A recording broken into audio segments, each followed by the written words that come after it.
സ്നേഹം, ദിവ്യസ്നേഹം, സ്നേഹം, ദിവ്യസ്നേഹം. കേൾക്കുന്നത് ദൈവത്തിന്റെ വചനമാണെങ്കിൽ അത് ഊതിക്കഴിച്ച വചനമാണ്. അതുകൊണ്ടാണ് പറയുന്നത്, ദൈവത്തിന്റെ വചനം കേൾക്കുവാൻ ശീലിക്കൂ, ദൈവവചനം ധ്യാനിക്കുവാൻ ശീലിക്കൂ. വചനം കേൾക്കുമ്പോൾ നമുക്ക് വിശ്വാസം വർദ്ധിക്കും. വചനം വായിക്കുമ്പോൾ നമ്മുടെ സ്ഥിതി നമുക്ക് മനസ്സിലാക്കാം. വചനം വായിക്കുകയാണെങ്കിൽ നമുക്ക് നല്ല ഭാഷ ലഭിക്കും. ഞാൻ ഈ മദ്രാസിൽ വന്നിട്ട് ഏകദേശം 44 വർഷമാകുന്നു. നിങ്ങളുടെ തെലുങ്ക് ഭാഷ എങ്ങനെയുണ്ടെന്ന് ചിലർ എന്നോട് ചോദിച്ചു. അതെനിക്ക് മനസ്സിലായില്ല. പിന്നീട് ഞാൻ ആലോചിച്ചപ്പോൾ, ഞാൻ മനുഷ്യരോട് ചെലവഴിക്കുന്ന സമയത്തിനേക്കാൾ ദൈവത്തിന്റെ വചനം ഞാൻ കൂടുതൽ വായിക്കും.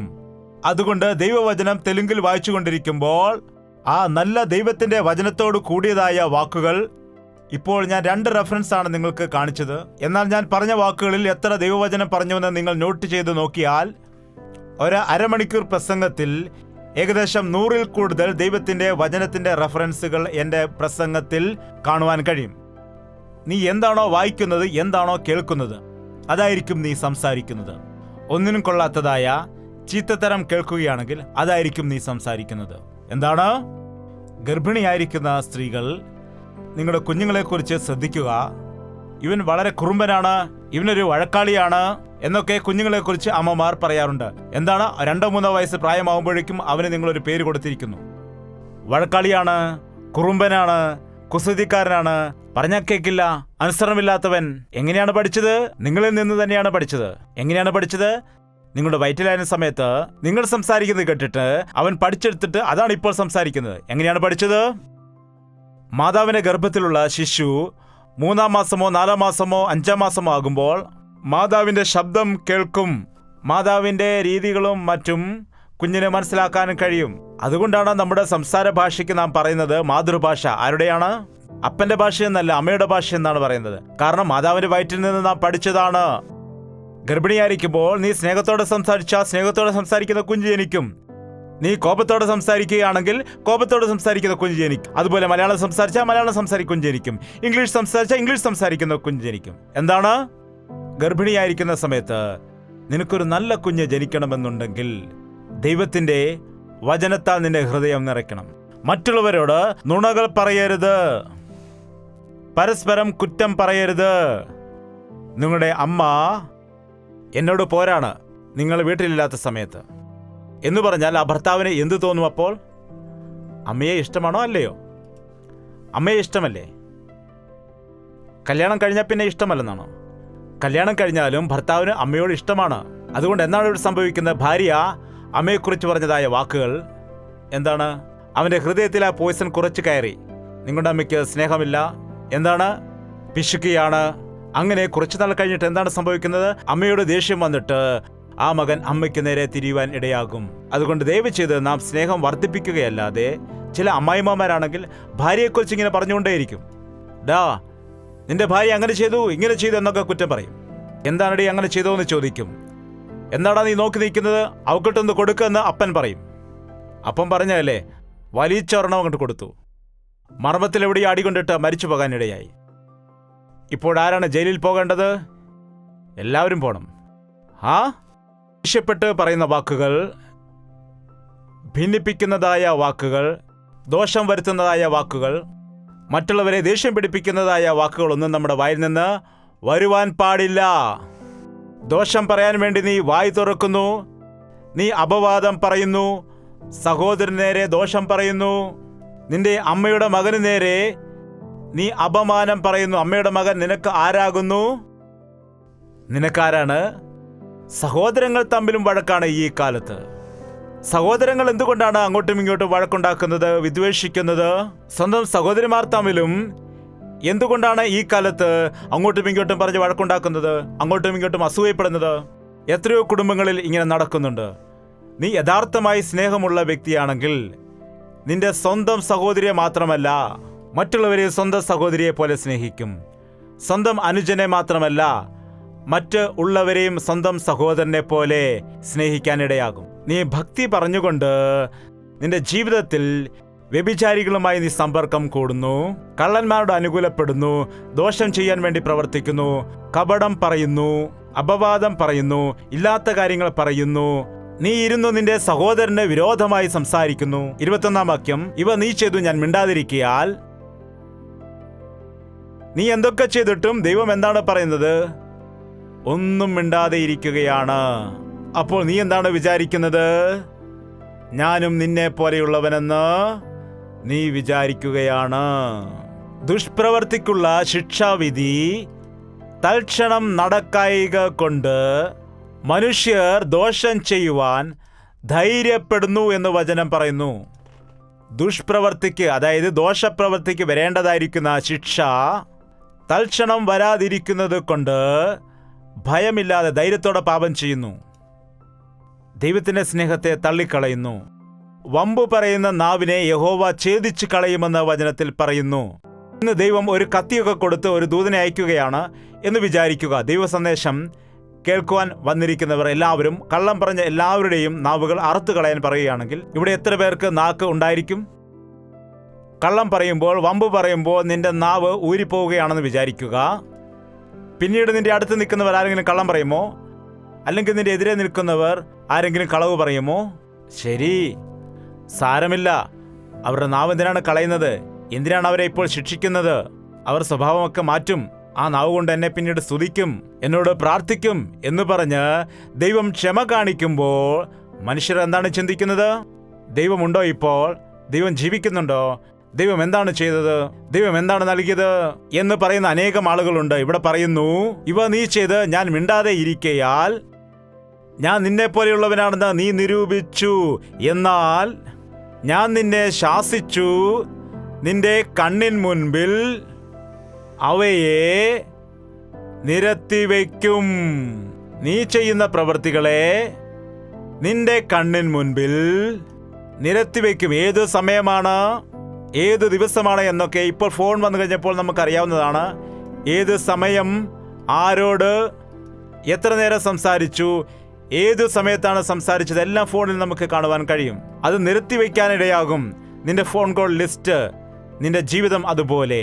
നീ ചെയ്ത കാര്യങ്ങൾ എല്ലാം തന്നെ നിന്റെ മുൻപിൽ അങ്ങനെ നിരത്തി വെച്ചിട്ട് നിന്നെ ശാസിക്കാനിടയാകും. അപ്പോൾ നിനക്ക് എന്ത് ചെയ്യാൻ കഴിയും? ഇപ്പോൾ നീ രക്ഷപ്പെട്ടു പോകും. നാളെ ദൈവം നിന്റെ ജീവിതം മുഴുവനും ഒന്നൊന്നായി നിന്റെ മുൻപിൽ നിരത്തി വയ്ക്കുമ്പോൾ നിനക്ക് രക്ഷപ്പെടാൻ കഴിയില്ല. ദൈവത്തെ മറക്കുന്നവരെ പറയൂ, ഇത് ഓർത്തുകൊള്ളുവീൻ, ഇല്ലെങ്കിൽ ഞാൻ നിങ്ങളെ കീറിക്കളയും. വിടുവിപ്പാൻ ആരും ഉണ്ടാകില്ല. അതോർത്തുകൊണ്ട് നിങ്ങൾ എന്നെ ഇപ്പോൾ അനുസരിക്കൂ. കുറ്റങ്ങൾ ഏറ്റുപറയുക, അതിനോട് ക്ഷമ ചോദിക്കുക. നീ ചെയ്യുന്ന ദുഷ്ടപ്രവൃത്തികളെ, നിന്റെ വ്യഭിചാരത്തെ, ദുഷ്ടക്രിയകളെയെല്ലാം ക്രമപ്പെടുത്തുക. നിന്റെ ദോഷപ്രവൃത്തികളെ, മറ്റുള്ളവർക്ക് എതിരായി ചെയ്യുന്ന കാര്യങ്ങളെ എല്ലാം ഏറ്റുപറഞ്ഞാൽ ഞാൻ ക്ഷമിക്കും. അല്ലെങ്കിൽ ഇവയെ എല്ലാം നിന്റെ മുൻപിൽ നിരത്തിവെച്ച് ഞാൻ നിന്നെ ശാസിക്കും. നിങ്ങളെ ഞാൻ കീറിക്കളയും. വിടുവിക്കുവാൻ ആരും.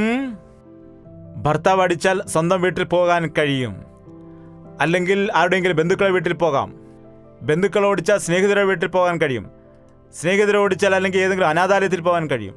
എന്നാൽ യേശുക്രിസ്തു നിങ്ങളെ തള്ളിക്കളഞ്ഞാൽ നീ എവിടേക്ക് പോകും? ഒരാളെ മാത്രമേ ഉള്ളൂ, വാ വാ എന്ന് വിളിച്ചുകൊണ്ടിരിക്കും. അതാരാണ്? അത് നിങ്ങൾക്ക് തന്നെ അറിയാം. കർത്താവ് നിങ്ങളെ ഉപേക്ഷിച്ച് കളഞ്ഞാൽ അവൻ റെഡിയായിരിക്കുകയാണ്, വരൂ എന്ന് പറഞ്ഞുകൊണ്ട്. എൻ്റെ കൂടെ കൊണ്ടുപോകാം, വരൂ എന്ന് പറഞ്ഞ്. എവിടേക്കാണ്? അഗ്നിയും ഗന്ധകവും എരിയുന്നതായ നരകത്തിലേക്ക്. പിന്നെ രക്ഷപ്പെടുവാൻ ഒരു വഴിയുമില്ല. നരകത്തിൽ ചെല്ലുകയാണെങ്കിൽ പ്രാർത്ഥന കൂട്ടായ്മ പോലാണെന്നാണ് പറയുന്നത്, ഉപവാസ പ്രാർത്ഥന പോലെ. നരകത്തിൽ യേശുക്രിസ്തു ആരാണെന്ന് അറിയാത്ത ആളുകളെക്കാൾ യേശുക്രിസ്തുവിൻ്റെ വചനം കേട്ട് വിശ്വസിക്കാത്ത ആളുകളാണ് ഉള്ളതെന്നാണ്. ഇവിടെ വെച്ച് പ്രാർത്ഥിക്കാത്ത ആളുകളൊക്കെ ചെന്നിട്ട് നരകത്തിൽ പ്രാർത്ഥിക്കുമെന്നാണ്. കർത്താവേ എന്നോട് നീ ക്ഷമിക്കണമേ. അന്ന് ജയ്പാൽ പാസ്റ്റർ ഇങ്ങനെ പ്രാർത്ഥിക്കാനും പറഞ്ഞു. ഞാൻ പ്രാർത്ഥിച്ചു, എന്നോട് അയ്യോ എന്നോട് ക്ഷമിക്കണമേ. നീ എത്രമാത്രം കരഞ്ഞാലും, നീ എന്തെല്ലാം പറഞ്ഞാലും അവന് ബോധം കിട്ടി, ബോധം വന്നു എന്നൊക്കെ നീ പറഞ്ഞ് കരയുകയല്ലാതെ പുഴു ചാവുകയില്ല, തീ കെടുകയുമില്ല. തീയിൽ നിന്റെ കാല് വെന്തു പോകും, എന്നാൽ നീ ഒരിക്കലും അവിടെ കിടന്ന് മരിക്കുകയില്ല. നീ മരിക്കില്ല, നിന്റെ ആത്മാവിന് മരണം ഇല്ല. ഓരോ നിമിഷവും നീ ആ നരകത്തിന്റെ ജീവിതം അനുഭവിച്ച് നരകിച്ചുകൊണ്ടേയിരിക്കും. യേശുക്രിസ്തു ഈ ലോകത്തിലേക്ക് വന്നു. ആരും നശിച്ചു പോകുവാൻ ഞാൻ ആഗ്രഹിക്കുന്നില്ല. സകലരും മാനസാന്തരപ്പെടണമെന്ന് കർത്താവ് ആഗ്രഹിക്കുന്നു. ഈ ദിവസം ഒരു നിമിഷം ചിന്തിക്കുക. നീ ഭക്തനാണെന്ന് പറയുന്നു, കർത്താവിനെ വിശ്വസിച്ചു, നീ സ്നാനമെടുത്തെന്നൊക്കെ പറയുന്നു. എന്നാൽ നിന്റെ സംസാരം എങ്ങനെയാണ്? നിന്റെ പ്രവൃത്തി എങ്ങനെയുള്ളതാണ്? നിന്റെ ജീവിതം എങ്ങനെയുണ്ട്? നിന്റെ മനസ്സിനെ നീ എങ്ങനെ കാക്കുന്നു? നിന്റെ ഇടപാടുകൾ, സ്നേഹബന്ധങ്ങൾ എങ്ങനെയുണ്ട്? നിന്റെ ഹൃദയത്തിൽ നിന്ന് വരുന്ന ചിന്തകൾ എങ്ങനെയുള്ളതാണ് എന്ന് പരിശോധിച്ചുകൊണ്ട് നമ്മുടെ പാപങ്ങൾക്ക് വേണ്ടി നാം പശ്ചാത്തപിച്ചാൽ, നമ്മുടെ തെറ്റുകൾ ഏറ്റുപറഞ്ഞാൽ, ഇപ്പോൾ ക്രിസ്തുവിലുള്ളവർക്ക് ഒരു ശിക്ഷാവിധിയും ഇല്ല. നാളെ നീ അവിടെ പോയി നിൽക്കുമ്പോൾ ഞാൻ അവനോട് ക്ഷമിച്ചു, മകൻ പൊയ്ക്കോളൂ എന്ന് കർത്താവ് പറയും. എന്റെ രക്തത്താൽ കഴുകിയിരിക്കുന്നു, ഞാൻ അവന്റെ പിഴ അടച്ചിരിക്കുന്നു എന്ന് പറയും. മദ്രാസിൽ ഒരു കാലത്ത് സൈക്കിളിൽ ലൈറ്റ് നിർബന്ധമായും ഉണ്ടായിരിക്കേണ്ടതായിരുന്നു. 40 വർഷം മുമ്പ് സൈക്കിളിൽ പോയാണ് ഞാൻ ശുശ്രൂഷ ചെയ്തിരുന്നത്. അങ്ങനെ ഒരു ദിവസം പോയിക്കൊണ്ടിരിക്കുമ്പോൾ കുഴിയിലൊക്കെ പോയിട്ട് ആ സൈക്കിളിലെ വിളക്ക് കെട്ടുപോയി. അത് എപ്പോൾ കെട്ടാലും നമുക്കത് കാണുവാൻ കഴിയത്തില്ല. അത് കെട്ടുപോയി എന്ന് പറഞ്ഞിട്ട് പോലീസുകാരൻ എന്നെ പിടിച്ചു. ഇപ്പോഴാണ് സാർ കെട്ടുപോയത്, നോക്കുക ചൂടുണ്ടെന്ന് പറഞ്ഞപ്പോൾ അതൊന്നും പറ്റുകയില്ല, നാളെ കോടതിയിൽ നീ വരണം എന്ന് പറഞ്ഞു. അവിടെ 5 രൂപ ഫൈൻ അടയ്ക്കണം. അങ്ങനെ അതിരാവിലെ എഴുന്നേറ്റിട്ട് ഞാൻ കോടതിയിലേക്ക് പോയി. അവിടെ ചെന്നപ്പോൾ കള്ളന്മാര്, പിടിച്ചുപറിക്കാര്, വ്യഭിചാരികൾ എല്ലാവരും അവിടെ നിൽക്കുന്നു. അവിടെ മുമ്പിൽ നിന്നപ്പോൾ എനിക്ക് നാണം തോന്നി. എന്തു ചെയ്യാം, ഞാനും ഒരു കുറ്റക്കാരനാണല്ലോ. സൈക്കിളിൽ വെട്ടമില്ലാതെ യാത്ര ചെയ്തു. അങ്ങനെ കുറച്ചു കഴിഞ്ഞപ്പോൾ കോട്ടൊക്കെ ഇട്ടുകൊണ്ട് ഒരു വക്കീൽ വന്നു. സാർ സാർ സാർ സാർ എന്ന് വിളിക്കുകയാണ്. എന്താണ്, ഇവനെന്തിനാണ് എന്നെ ഇപ്പോൾ സാറെന്ന് വിളിക്കുന്നത്? അയാൾ വന്ന് പറയുകയാണ്, നിങ്ങളുടെ കേസ് ഞാൻ വാദിക്കാം, അതുകൊണ്ട് എനിക്ക് 5 രൂപ തന്നാൽ മതി എന്ന്. 5 രൂപ മാത്രം മതി എന്ന് പറഞ്ഞപ്പോൾ നിങ്ങൾ എങ്ങനെ ചെയ്യുമെന്ന് ചോദിച്ചു. നിങ്ങൾക്ക് കോർട്ടിലേക്ക് പോകേണ്ട കാര്യമില്ല, നിങ്ങളുടെ പേര് വിളിക്കുമ്പോൾ തന്നെ ഞാൻ നിങ്ങളുടെ പേപ്പർ അങ്ങോട്ട് കൊടുത്തേക്കാം. അപ്പോൾ അദ്ദേഹം ഓക്കെ എന്ന് പറയും. അപ്പോൾ കാര്യം എങ്ങനെയാണ്? വക്കീൽ നമ്മുടെ പക്ഷത്ത് ആണെന്നുള്ളതാണ്. നമുക്ക് വേണ്ടി അവിടെ വാദിക്കുവാൻ ഇടയാകും. ഞാൻ പറഞ്ഞു, കുഴപ്പമില്ല, ഞാൻ തന്നെ പോകാം. ഞാൻ അവിടെ പോയി നിന്നു. എൻ്റെ പേര് വിളിച്ചു, ജയ്പാൽ. Yes sir. ലൈറ്റ് ഇല്ലാതെ സൈക്കിളിൽ പോയോ? ആദ്യമേ എൻ്റെ സഹോദരൻ പറഞ്ഞിരുന്നു, അതല്ല ഇതല്ല എന്നൊക്കെ അവിടെ ചെന്ന് പറഞ്ഞാൽ 15 രൂപ ഫൈൻ അടയ്ക്കേണ്ടി വരും, അല്ലെങ്കിൽ അങ്ങോട്ട് മാറി നിൽക്കാൻ പറയും, അതുകൊണ്ട് സമ്മതിച്ചേക്കണമെന്ന് പറഞ്ഞു. അതുകൊണ്ട് ഞാൻ, ആ സൈക്കിളിൽ ലൈറ്റ് ഇല്ലാതെ പോയോ നീ? അതെ സാർ. തെറ്റല്ലേ? അതെ സാർ. 5 രൂപ ഫൈൻ അടച്ചിട്ട് പൊക്കോ. തെറ്റ് സമ്മതിച്ചാൽ കുഴപ്പമില്ല, തെറ്റ് സമ്മതിച്ചില്ലെങ്കിലോ ഈ 5 രൂപയുള്ള ഫൈന് അത് 10 ആകും, 15 ആകും. ലക്ഷക്കണക്കിന്, കോടിക്കണക്കിന് ഫൈൻ ആരാണ് കെട്ടിയത്? തെറ്റ് ഏറ്റു പറയുന്നവന് ഒരു ശിക്ഷാവിധിയും ഇല്ല.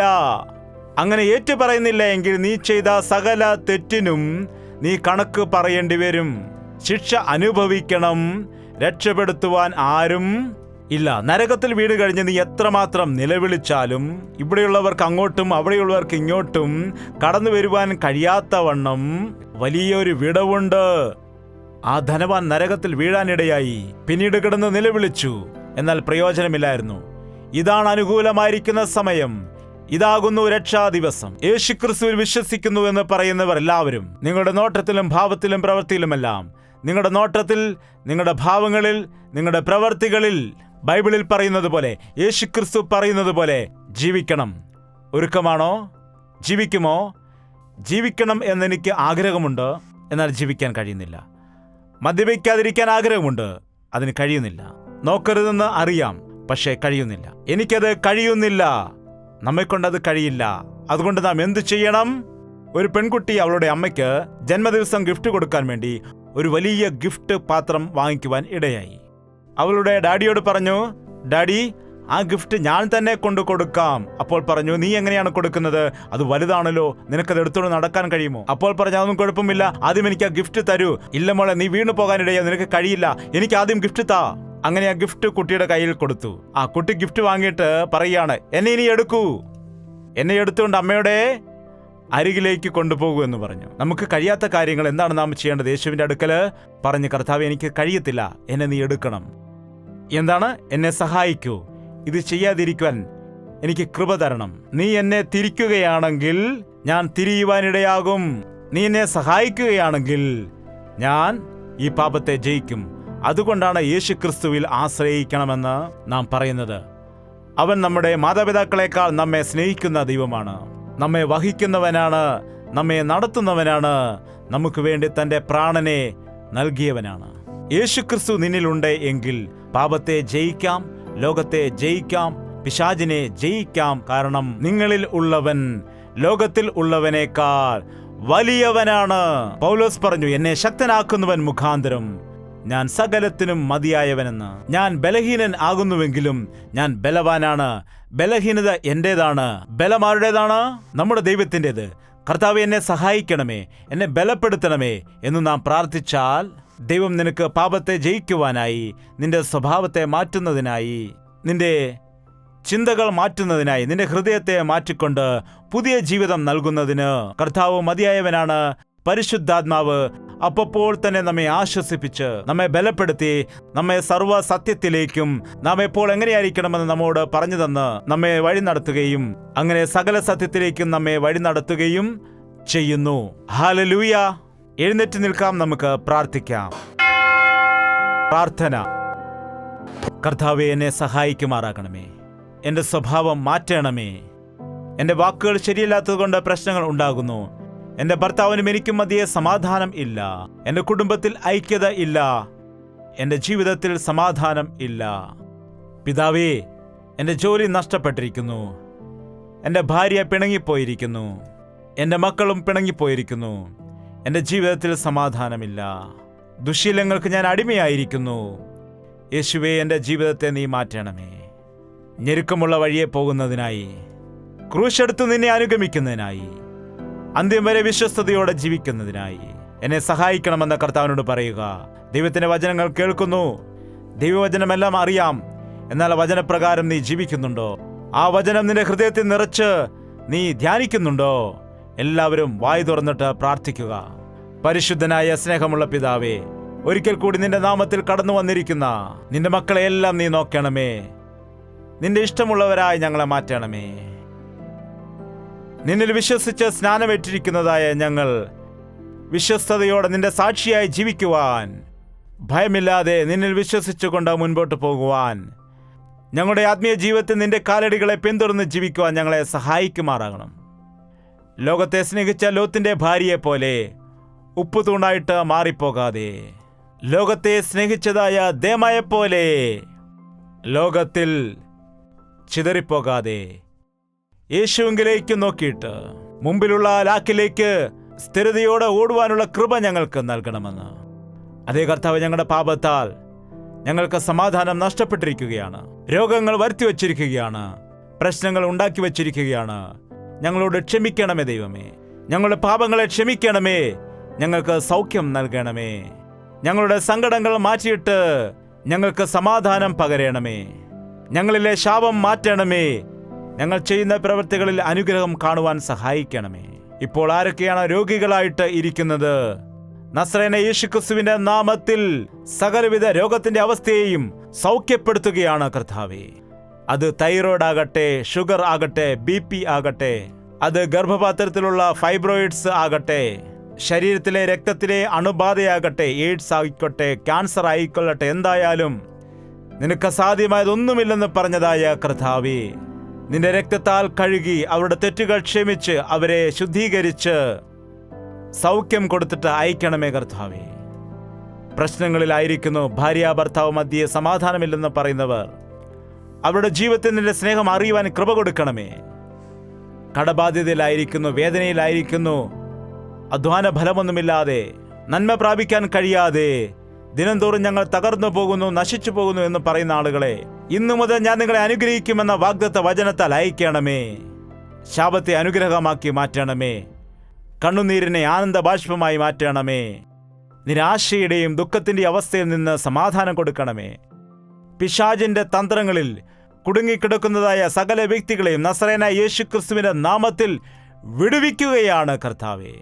അന്ന് നീ നിന്റെ ശിഷ്യന്മാരെ വിളിച്ചിട്ട് നാനാവിധമായ രോഗങ്ങൾ സൗഖ്യമാക്കുന്നതിന്, ഭൂതങ്ങളെ ശാസിക്കുന്നതിന് അധികാരം കൊടുത്തതുപോലെ നീ നൽകിയിരിക്കുന്ന അധികാരമനുസരിച്ച് നീ ക്രൂശിൽ ഒഴുക്കിയതായ രക്തത്തിന്റെ വിലയനുസരിച്ച്, ജയമനുസരിച്ച് എല്ലാ ദോഷത്തിൽ നിന്നും ജനത്തെ വിടുവിക്കുമാറാകണമേ. നിന്റെ സാക്ഷികളായി അവരെ മാറ്റണമേ പിതാവേ എന്ന് യേശുക്രിസ്തുവിന്റെ നാമത്തിൽ അപേക്ഷിക്കുന്നു പിതാവേ. ആമേൻ, ആമേൻ, ആമേൻ. യേശുവേ, യേശുവേ, യേശുവേ, യേശുവേ, യേശുവേ, യേശുവേ, യേശുവേ, യേശുവേ. നിന്നെ നിന്നെ എന്നും ഞാൻ സേവിക്കും. നീ മാത്രം രാജാവെന്നും. നിന്നെ നിന്നെ എന്നും ഞാൻ സേവിക്കും. നീ മാത്രം രാജാവെന്നും. യേശുവേ യേശുവേ യേശുവേ യേശുവേ യേശുവേ യേശുവേ യേശുവേ യേശുവേ യേശുവേ യേശുവേ യേശുവേ